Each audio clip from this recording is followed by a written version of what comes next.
Por último, y con él termina la ronda de presentaciones y de primeras preguntas, el periodista, escritor y pensador valenciano José Javier Esparza, que en estos momentos dirige la revista Hespérides, a la que algunos consideran principal exponente español de lo que en Francia se llama Nueva Derecha.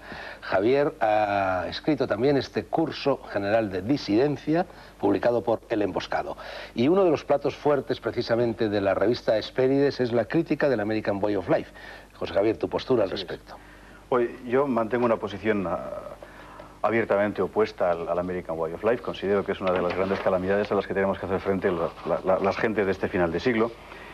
¿Y por qué? Pues esencialmente porque el American Way of Life, que habría que diferenciar exactamente de lo que es los Estados Unidos, la vida allí dentro, en fin, no es exactamente lo mismo, pero el American Way of Life propone una visión del mundo mutilada, propone el mercado como único escenario del destino de las personas y de los pueblos, consagra un individualismo que rompe toda solidaridad en las sociedades, las quiebra, crea una ley de la jungla, supone la destrucción de las culturas vernáculas, la sustituye por una especie de cultura banal de objetos de consumo que se usan y que se tiran, y que solo produce en el fondo zozobra y desazón individual, ¿verdad?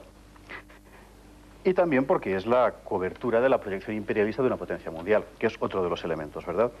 Es interesante ver que en los propios Estados Unidos eso que se llama American Way of Life está lejos de suscitar un gran consenso. Es decir, los Estados Unidos hoy lo estamos viendo desde allí dentro, hay grandes oposiciones entre lo que es el discurso de un establishment, sí, muy identificado con la gran proyección financiero-moral norteamericana, y luego lo que es la vida cotidiana en las ciudades y en los pueblos, donde la gente cada vez aspira más a libertades locales, ¿no?, que consideran amenazadas justamente por ese discurso. Pero lo que a nosotros nos llega precisamente es esa especie de ideología imperialista, que no imperial, del American Way of Life. Desde mi punto de vista considero que si queremos seguir sobreviviendo como lo que somos, es decir, como europeos, una de nuestras principales obligaciones es oponernos con la mayor radicalidad posible a la entrada de ese tipo de ideas, ¿no? El debate queda planteado, por supuesto, si queréis tomar algunos de un trozo de tortilla de patata, de queso, un trago de vino, podéis hacerlo, estáis en vuestro derecho, sois, me parece, todos ciudadanos españoles, al menos todavía tenemos ese derecho. Yo creo que podríamos partir quizá de una frase de Alberto Moncada en su libro, en la cual dice que los dos acontecimientos más importantes del siglo XX español son la guerra civil y la americanización, y ambos están además fuertemente entrelazados. Añado yo ahora que una doble americanización, tú mismo lo indicas, es la primera americanización, se produjo alrededor del 98 y fue más bien de cara a Iberoamérica que a España, y luego la segunda americanización que se produce con el famoso Plan Marshall después de la Segunda Guerra Mundial. Claro, porque nosotros, perdona que matice, nosotros fuimos los desvalidos europeos. Cuando estaba Franco no nos creían los europeos, porque Europa no significaba eso, ¿no? Una España antitotalitaria. Entonces, claro, llega Eisenhower, se da cuenta de que esto puede ser una base naval contra Rusia, y como él no ha tenido, los americanos nunca han tenido escrúpulos en sus aliados, es decir, les daba igual, aunque profesen la democracia, les da igual con quién juntarse a estos efectos. Entonces, claro, llegaron aquí, yo me acuerdo, y lo cuento en el libro, esa tarde en que Eisenhower y Franco paseaban por la Castellana, ¿no?, con la clase media de Madrid, diciendo, aquí nos va a venir el pan, y nos vino el pan. Es decir, nos vino muchísimas cosas, entre ellos... Alberto, ejemplo, yo no estaba, yo me encerré a jugar al póker esa tarde con amigos míos del Partido Comunista. Estabas ahí, bueno, yo estaba en la calle, Sí, estaba en la calle con mucha gente. Como buen sociólogo, claro. Bueno, no, yo todavía no sé si era sociólogo, pero yo estaba mirando la cara de esperanza de los madrileños en aquel 57. Habíamos pasado mucha hambre, habíamos pasado muchos sinsabores, incluso los que ibais a París ibais con muy malas posibilidades, ¿no?, porque eran siempre a escape de cárcel, ¿no? Entonces, claro, aquella operación primero, sustituimos Hollywood, que ya estaba antes, ¿no?, porque Hollywood, no olvidaros que Hollywood es una creación contra la Gran Depresión de los 30, es hacer el Nickelodeon, el consuelo para pobres. Con un níquel tú podías meterte en las aventuras de vaqueros, en las comedias de amor, y ya empezó Norteamérica, porque Norteamérica, aunque es gorda desde que ganó la Guerra Fría y la Guerra Caliente, empezó siéndolo con Hollywood, ¿no? Entonces, a España llegó esa americanización, rompió la estructura del franquismo, por la vía del capitalismo duro, el ejecutivo agresivo, ese hombre chico de gris que va ya con las multinacionales, ¿no? Todo lo que hay ahora ya estaba en su origen con el franquismo. Por eso, lo más gordo de la sociología española es el crecimiento de las clases medias urbanas, eso que nace con Franco y permanece igual ahora, ¿eh? Ese es el nervio para mí del modelo americano, un modelo en que hay poco Estado, en que tiene que haber lucha para que tú subas la escalera, Y que, fijaros que hace 60 años las madres querían casar a sus hijas con abogados del Estado. Ahora, ¿con quién las quieren casar? Con chicos de la Telefónica. Bueno, eso de que hay poco Estado en los Estados Unidos es el único rasgo positivo que yo le encuentro en la American Way of Life. Bueno, no sé si queréis recoger algo. Interesante, sí. Yo quería matizar precisamente una cuestión. En realidad, podemos no limitar la cuestión a España. Hannah Arendt decía justamente que lo que los europeos llaman americanización, de hecho, es la modernización. Claro. Es decir, es la transformación de las categorías del desarrollo económico liberal en único escenario de la vida social y política, ¿verdad? En ese sentido, España ha vivido un proceso muy semejante al que se vivió en el resto de Europa, donde, de hecho, efectivamente, se ha vivido una modernización interpretada como americanización. Lo que sería interesante, lo que pasa es que nos llevaría lejísimos, es saber si sería posible, hubiera sido posible, porque hoy no lo es, una modernización que no fuera cortada por el patrón americano, ¿verdad? Más interesante incluso que el hecho económico de la modernización, me parece, es otro que tú apuntabas, del hecho imaginario, ideal de la hollywoodización, claro, que es una cosa que además empieza un poco antes de los años 30 y, como se sabe, fundamentalmente creada por emigrados europeos que llegan allí y crean la gran industria del cine. Son fundamentalmente judíos, polacos, alemanes, es decir, gente que viene huyendo de un mundo donde efectivamente se están viviendo convulsiones feroces, ¿verdad? Y que crean allí el sueño que los americanos no habían sido capaces de crear y lo convierten en ideología de ese país, ¿verdad? Y luego lo proyectan al resto del mundo. Es que hay 4 o 5 Américas, ¿eh? Claro. Las ciudades del este son europeas.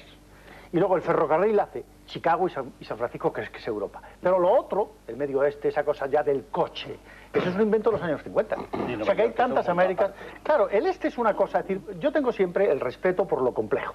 Es decir, son 260 millones de personas de muy variadas. Lo que pasa es que la estructura está por debajo, que es la que manda. Es decir, una de las cosas más gordas es cuando las revistas dicen ¿quién manda? El Forbes 500.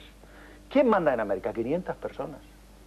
¿Quién manda en España? Aproximadamente 60. Yo creo que en España están en las 60, ¿no? Bueno, eso es la estructura del poder americano. Eso es lo más duro del asunto. Es decir, el que nosotros tengamos que vivir la desigualdad, no solo en términos culturales, es decir, no sería malo el tema que tú apuntas de la disipación de lo uniforme. Yo lo veo difícil, ¿verdad? Pero no sería malo. Ahora, lo que es patético es pensar que nosotros tenemos la ley del bronce de la desigualdad. Es decir, 40 millones de americanos no tienen seguro de enfermedad. Es una cosa tan bruta y esto quieren venir para acá. Es decir, tú lees los informes de los bancos españoles y el siguiente paso va a ser la privatización de la seguridad social. A la Europa que nosotros nos gusta no llega, porque los alemanes y incluso los ingleses de la Thatcher, incluso los franceses, no han querido hacer eso, no han podido hacer eso. Bueno, esto sería otro asunto de discusión. Mi experiencia personal, Alberto, es que en aquellos países donde la seguridad social está privatizada, la seguridad social funciona mucho mejor que donde no lo está. No para los pobres. Ese es otro tema. Este es otro tema. Bueno, a mí, y lo habéis ya señalado, lo habéis apuntado, hay algo que me llama mucho la atención en lo del American Way of Life, porque se supone en principio que el American Way of Life es una segregación, algo que sale de los WASP, del blanco, anglosajón, protestante, es decir, del norteamericano típico. Sin embargo, luego lees las estadísticas y resulta que en 1990 la población en Estados Unidos era un 76% blanca, un 12% negra, un 9% latina y un 3% asiática. Pero para el año 2050 los anglo habrán descendido al 52% y los latinos habrán crecido hasta el 22%. Los negros serán un 16% y los asiáticos una décima parte. Es decir, el 48% de los Estados Unidos prácticamente ahora casi ya no obedecen al patrón este blanco anglosajón protestante. Claro. Me sorprende mucho que precisamente un país pluriétnico se convierta en todo lo contrario en su filosofía, ¿no? Es un gran tema.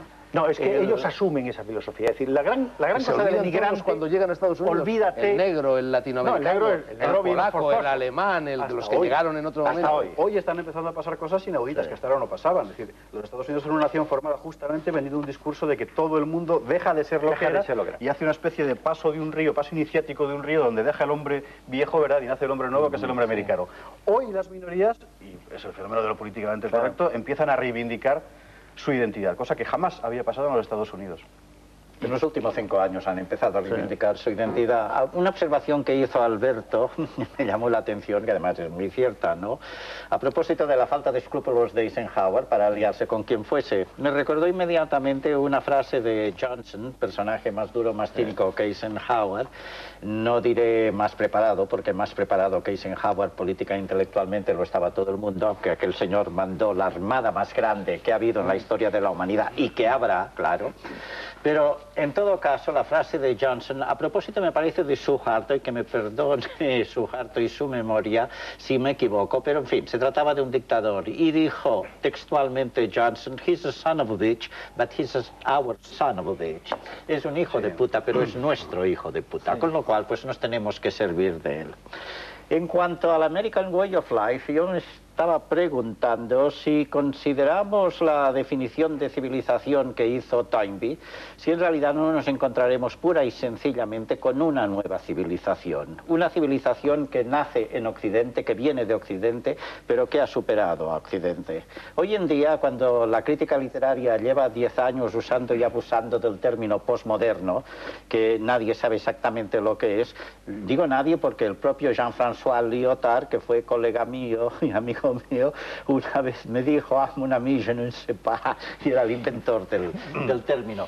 Pues si no sería posible decir que el American Way of Life, pura y sencillamente, para desgracia nuestra, creo que en esto estamos de acuerdo todos los reunidos alrededor de esta mesa, si no será sencillamente una nueva civilización, que no nos gusta, claro, no tenemos la obligación de que nos guste, pero una nueva civilización que vendrá con esto, con la Coca-Cola en la India, con lo que hace 2 generaciones llamaba Diego Rivera la coco-colonización de América, etcétera, etcétera, etcétera. Luego, Carlos, por otra Carlos, parte... quizá el problema no es que sea, que sin duda lo será, una nueva civilización, sino que sea la única civilización del futuro. Es que siempre Ese es el cuando se problema, impone ¿no? una civilización es la única. Y eso forma parte del Hasta propio que discurso desaparece. fundador de eso. Exactamente. Porque los Estados Unidos, desde John Quincy y Adams, ¿verdad?, tienen la idea religiosa, mágica, de crear una gran república universal sobre los valores que consideran esencialmente morales, ¿no? Pero no olvides que han ganado la guerra. Es decir, el vencedor impone sus leyes. Eso lo ha hecho Roma. Sí, bueno, pero Lo ha hecho desde qué altura España, la impone, lo ha hecho ¿no? Porque Francia, si se impone lo ha hecho bombardeando Estados desde Unidos. 5 kilómetros Es muy en los difícil que el cielos, vencedor no imponga las normas. inevitablemente. El destino manifiesto, Pero que es una el cosa son las integrismo normas, Alberto, y otra cosa es lo que yo decía Lo antes, la cotidiano. vida menuda. Sí, pero- En eso ni Roma ni ninguna potencia imperial. Pero de es la historia diferencia, hizo porque eso. la tele es Ya, el claro, principal no tenía ese instrumento, La claro. tele es el principal instrumento de americanización. Sin tele, yo creo que seríamos menos americanizados.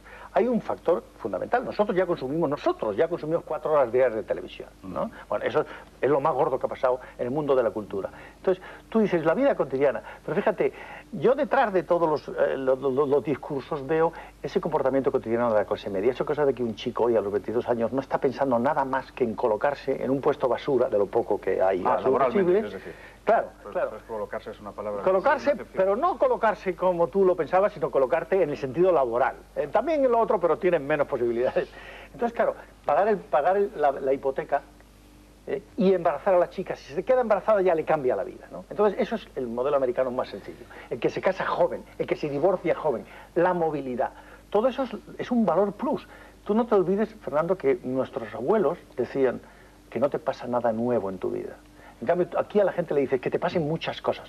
Ir por el fast lane, por el carril rápido. Esas cosas son tan absorbentes para la civilización de los jóvenes que yo diría que más que lo que a mí me da importancia, que es la estructura de poder, eso es lo que acobarda. Es decir, ¿cómo vas a ir contra un chico que quiere ir por el fast lane, Fernando? Bueno, esto que estás diciendo en la televisión a mí me aterra, porque tú te vas a los Estados Unidos, lo sabéis muy bien, enciendes la televisión, ves un telediario, por ejemplo, que es el alma de la televisión, son los telediarios en definitiva, y el telediario americano está dividido en 3 partes: deportes, meteorología y crímenes y catástrofes. Un poco de salud también. Ese es el mundo que nos aguarda. Siempre hay una paranoia deportes y sobre la salud van unidos también un poco. Siempre pero- hay una preocupación nueva sobre algo, ¿no? Sí, pero Aquí lo que estamos pasa en es que televisión, pero las no, por lo menos televisiones estamos hablando y de las otras noticias cosas, ¿no? locales. Las noticias locales es Punto media extranjero. hora y sobre todo desgracias, fuegos y robos. Sí. Entonces, De grandes dimensiones. claro, siempre, ¿por qué? sí. Porque para entretener hay que tener morbo.